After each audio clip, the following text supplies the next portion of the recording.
All right, everybody, good afternoon. Hope your Saturday is going well so far. And we've got some rumors. And this is going to be one of those years where every little draft rumor, every little potential bit of movement at the top of the draft is going to have a huge effect on the Seahawks. And that doesn't happen very often, especially lately, it hasn't happened that often. We actually have a top five pick this year. And because of that, everything that happens in front of us in this draft is massive. It's not like we've got the 25th pick and we know teams in front of us are going to be trading up and down, left and right, back and forth, but we don't really know how much it's going to affect us, and we know that the effect is probably going to be minor. And it's hard to prognosticate that far deep in the first round anyway. So you're not going to spend that much time thinking about it. But this is definitely a year, a unique year, where not only do the Seahawks have a top five pick, but it's also a rare year where the team picking number one overall is not interested in a quarterback, supposedly. The Bears supposedly have committed to Justin Fields and supposedly want to move the number one overall pick because they know that usually the number one overall pick goes to a quarterback, and they know they can get good value from a team that actually wants a quarterback, because this isn't like last year when the quarterbacks were crap, when the quarterbacks were just bad, terrible QB class. No, this is a year where if you have the number one pick, either you want to take a quarterback or you want to trade for a ton of picks with a team that wants a quarterback. So the Bears, it has become almost a foregone conclusion they will trade the number one overall pick. So there was this little rumor drop yesterday. The Bears have already received offers from two teams for the number one overall pick. Now, that's not surprising. That part is not surprising at all. The Bears basically announced the other day, we're open for business on the number one pick. Please contact us with your best offers. The interesting part here, apparently, neither team that has contacted the Bears about trading up is the Texans or Colts. These are two teams that a lot of people expect to try to trade up. If you go to Tankathon, you can see why. Houston is picking number two overall, so they would just move up one spot. Indy is picking at four. They only need to move up three spots. Those are the kinds of trade ups that would not be exorbitantly expensive for the team that is trading up.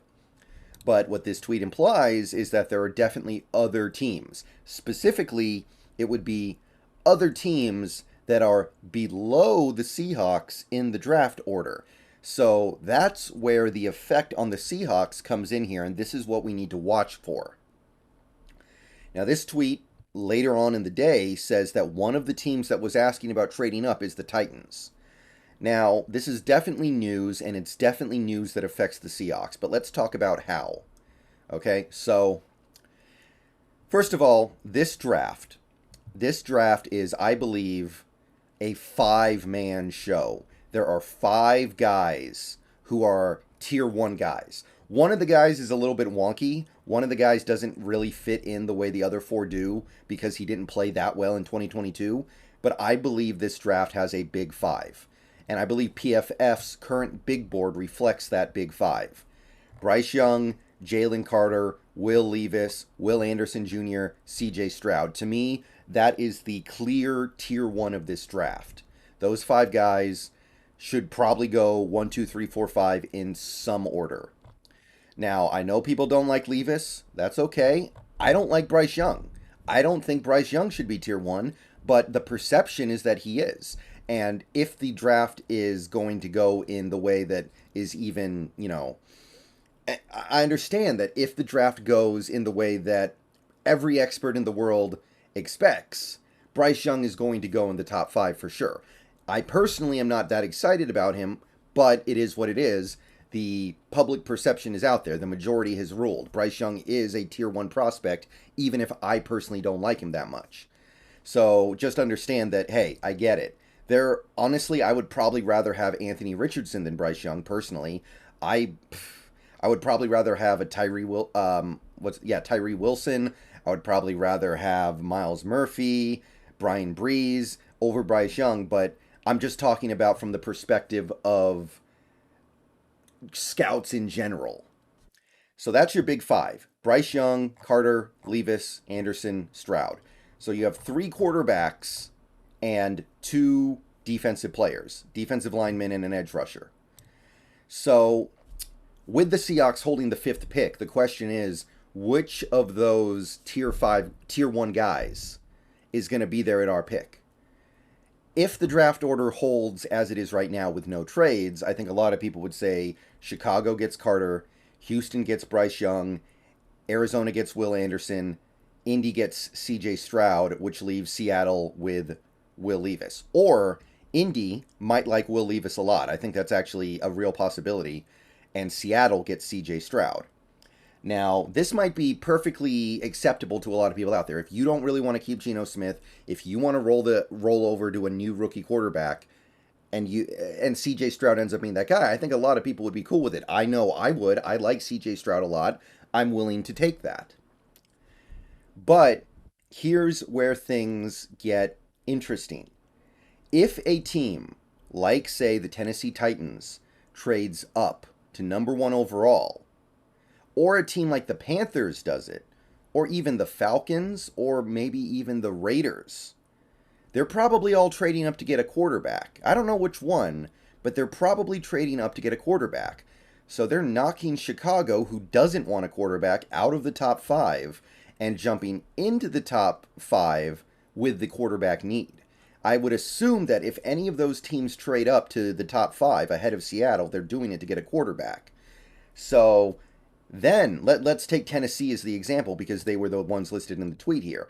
They jump up, they take, let's say, CJ Stroud.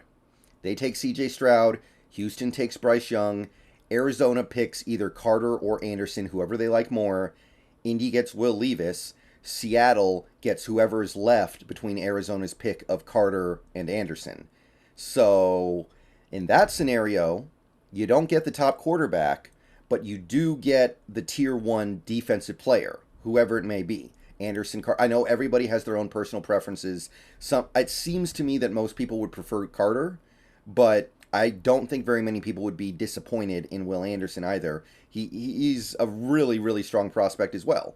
So, basically, whether or not this is good depends on your perspective. Do you want the tier 1 quarterback, or do you want the tier 1 defensive player? In my experience, it seems like most people want the tier 1 defensive player. And if you are in that group, if you want Jalen Carter or Will Anderson at number 5, a trade up with the Bears from outside the top 5 will pretty much lock that in. You will be able to get one of those 2 guys. So this is what we're watching for here. We need a team that is not in the top 5 to trade up with either the Bears or the Cardinals, because those are the 2 teams in the top 5 that are definitely not going to be able to take a quarterback if they're putting their money where their mouth is. Arizona's already committed financially to Kyler, so they can't really. And Chicago's basically said, we like Fields, we're going to stick with Fields. So if they mean that, then they're not going to take a quarterback. They're going to take a defensive player probably.